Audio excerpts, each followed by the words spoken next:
شروع اللہ کا نام لے کر جو بڑا مہربان نہایت رحم والا ہے۔ الف لام میم، یہ حکمت کی بھری ہوئی کتاب کی آیتیں ہیں، نیکوکاروں کے لیے ہدایت اور رحمت، وہ جو نماز کی پابندی کرتے اور زکوٰۃ دیتے ہیں، اور وہی ہیں جو آخرت کا یقین رکھتے ہیں، یہی اپنے پروردگار کی طرف سے ہدایت پر ہیں اور یہی کامیاب ہیں۔ اور لوگوں میں بعض ایسا ہے جو بیہودہ حکایتیں خریدتا ہے تاکہ لوگوں کو بے سمجھے اللہ کے راستے سے گمراہ کرے اور اس سے ہنسی کرے، یہی لوگ ہیں جن کو ذلیل کرنے والا عذاب ہوگا۔ اور جب اس کو ہماری آیتیں سنائی جاتی ہیں تو اکڑ کر منہ پھیر لیتا ہے، گویا ان کو سنا ہی نہیں، جیسے اس کے کانوں میں ثقل ہے۔ تو اس کو درد دینے والے عذاب کی خوشخبری سنا دو۔ جو لوگ ایمان لائے اور نیک کام کرتے رہے ان کے لیے نعمت کے باغ ہیں، ہمیشہ ان میں رہیں گے۔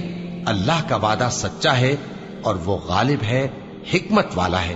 اسی نے آسمانوں کو ستونوں کے بغیر پیدا کیا جیسا کہ تم دیکھتے ہو، اور زمین میں پہاڑ بنا کر رکھ دیے تاکہ وہ تم کو لے کر ڈولنے نہ لگے، اور اس میں ہر طرح کے جانور پھیلا دیے۔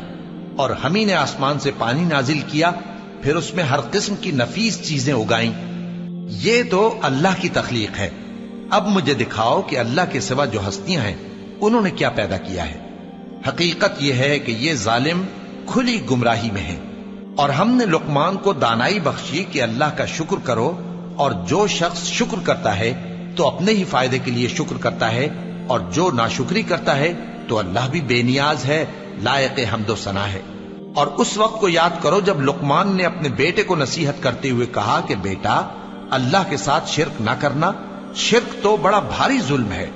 اور ہم نے انسان کو، جسے اس کی ماں تکلیف پر تکلیف سہ کر پیٹ میں اٹھائے رکھتی ہے، پھر اس کو دودھ پلاتی ہے، اور آخر کار 2 برس میں اس کا دودھ چھڑانا ہوتا ہے، میں نے تاکید کی ہے کہ میرا بھی شکر کرتا رہے اور اپنے ماں باپ کا بھی، کہ تم کو میری ہی طرف لوٹ کر آنا ہے۔ اور اگر وہ دونوں تجھ پر زور ڈالیں کہ تو میرے ساتھ کسی ایسی چیز کو شریک کرے جس کا تجھے کچھ بھی علم نہیں، تو ان کا کہا نہ ماننا۔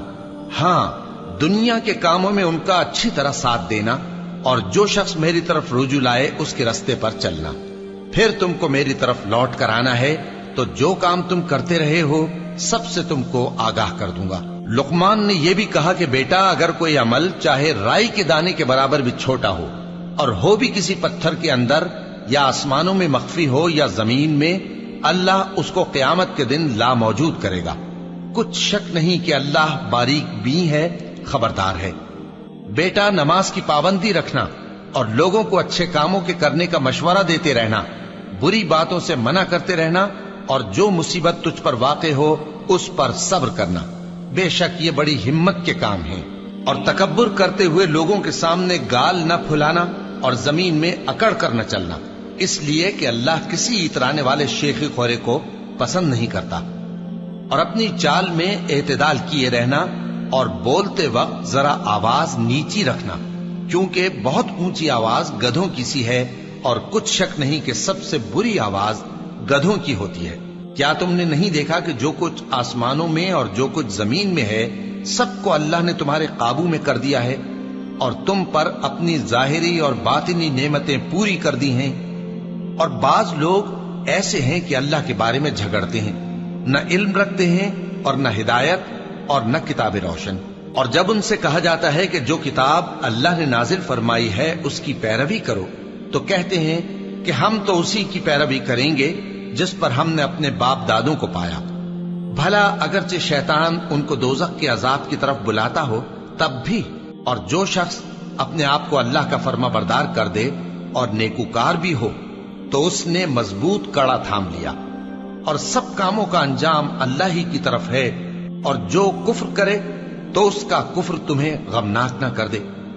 ان کو ہماری طرف لوٹ کر آنا ہے، پھر جو کام وہ کیا کرتے تھے ہم ان کو جتا دیں گے۔ بے شک اللہ دلوں کی باتوں سے بھی واقف ہے۔ ہم ان کو تھوڑا سا فائدہ پہنچائیں گے، پھر عذاب شدید کی طرف مجبور کر کے لے جائیں گے۔ اور اگر تم ان سے پوچھو کہ آسمانوں اور زمین کو کس نے پیدا کیا تو بول اٹھیں گے کہ اللہ نے۔ کہہ دو کہ اللہ کا شکر ہے، لیکن ان میں اکثر سمجھ نہیں رکھتے۔ جو کچھ آسمانوں اور زمین میں ہے سب اللہ ہی کا ہے، بے شک اللہ بے نیاز ہے، لائق حمد و ثنا ہے۔ اور اگر یوں ہو کہ زمین میں جتنے درخت ہیں سب کے سب قلم ہو اور سمندر کا تمام پانی سیاہی ہو اور اس کے بعد 7 سمندر اور سیاہی ہو جائیں تو اللہ کی باتیں یعنی اس کی صفتیں ختم نہ ہوں. بے شک اللہ غالب ہے، حکمت والا ہے.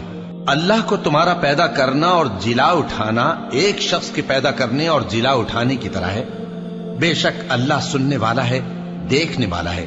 کیا تم نے نہیں دیکھا کہ اللہ ہی رات کو دن میں داخل کرتا ہے اور دن کو رات میں داخل کرتا ہے، اور اسی نے سورج اور چاند کو کام میں لگا رکھا ہے، ہر ایک وقت مقرر تک چل رہا ہے. اور یہ کہ اللہ تمہارے سب اعمال سے خبردار ہے. یہ اس لیے کہ اللہ کی ذات ہی برحق ہے، اور جس کو یہ لوگ اللہ کے سوا پکارتے ہیں وہ سب باطل ہے. اور یہ کہ اللہ ہی عالی رتبہ ہے، گرامی قدر ہے. کیا تم نے نہیں دیکھا کہ اللہ ہی کی مہربانی سے کشتیاں سمندر میں چلتی ہیں تاکہ وہ تم کو اپنی کچھ نشانیاں دکھائے؟ بے شک اس میں ہر صبر کرنے والے، شکر کرنے والے کے لیے نشانیاں ہیں. اور جب ان پر سمندر کی لہریں سائبانوں کی طرح چھا جاتی ہیں تو اللہ کو پکارنے اور خالص اس کی عبادت کرنے لگتے ہیں. پھر جب وہ ان کو نجات دے کر خشکی پر پہنچا دیتا ہے تو چند ہی لوگ انصاف پر قائم رہتے ہیں، اور ہماری نشانیوں سے وہی انکار کرتے ہیں جو عہد شکن ہیں، ناشکرے ہیں. لوگو اپنے پروردگار سے ڈرو اور اس دن کا خوف کرو کہ نہ تو باپ اپنے بیٹے کے کچھ کام آئے اور نہ بیٹا باپ کے کچھ کام آ سکے. بے شک اللہ کا وعدہ سچا ہے. پس دنیا کی زندگی تم کو دھوکے میں نہ ڈال دے، اور نہ وہ بڑا فریب دینے والا شیطان تمہیں اللہ کے بارے میں کسی طرح کا فریب دے. اللہ ہی کو قیامت کا علم ہے، اور وہی میں برساتا ہے، اور وہی حاملہ کے پیٹ کی چیزوں کو جانتا ہے. اور کوئی شخص نہیں جانتا کہ وہ کل کیا کام کرے گا، اور کوئی شخص نہیں جانتا کہ کس سرزمین میں اسے موت آئے گی. بے شک اللہ ہی جاننے والا ہے اور خبردار ہے.